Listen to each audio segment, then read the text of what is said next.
বাংলাদেশে অপরাপর ইসলামের সংগঠনগুলোর সঙ্গে জামায়াতে ইসলামের উদাহরণ হলো কুয়োর সাথে সমুদ্রের উদাহরণের মতো। আমি কাউকে ছোট করার জন্য বা হেয় করার জন্য বলছি না। জামায়াতে ইসলামী আলহামদুলিল্লাহ আজকে যে অবস্থানে আছে অন্যান্য দলগুলোর এই অবস্থানে আসতে আগামী হয়তো ১০ বছরও লাগবে অথবা আরো বেশিও লাগতে পারে। ততদিনে জামায়াতে ইসলামী হয়তো আরো অনেক দূর এগিয়ে যাবে ইনশাআল্লাহ।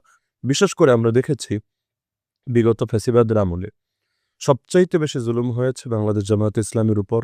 তাদের নিবন্ধন পর্যন্ত বাতিল করে দেওয়া হয়েছে। কিন্তু বাংলায় একটা কথা বলে, রাখে আল্লাহ মারে কে।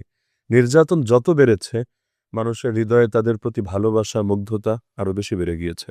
তো আমি মনে করি বাংলাদেশ জামায়াতে ইসলামী বর্তমান সময়ে ইসলামী রাজনীতির অঙ্গনে সবচাইতে সম্ভাবনাময় নাম।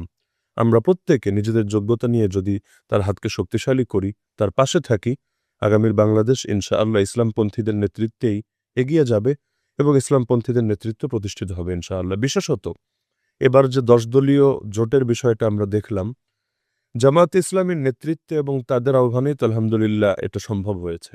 তাহলে বোঝা যাচ্ছে যে ইতিমধ্যে তারা গোটা জাতিকে ঐক্যবদ্ধ করে ইসলামপন্থীদেরকে এক প্ল্যাটফর্মে এনে বাংলাদেশের নেতৃত্ব দেওয়ার যোগ্যতা অর্জন করেছে। তার চাইতে বড় কথা, গত ২ দিন আগে আমরা পলিসি সামিট দেখলাম।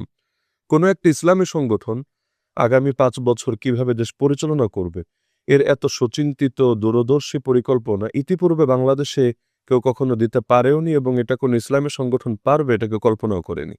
তো যার কারণে আমি মনে করি আমার মতো এরকম যারাই আছেন তারা যদি নিজেদের যতটুকু আল্লাহ যোগ্যতা দিয়েছেন তা নিয়ে সংগঠনের পাশে থাকেন, আগামী বাংলাদেশে একটা বিপ্লব ঘটবে ইনশাআল্লাহ।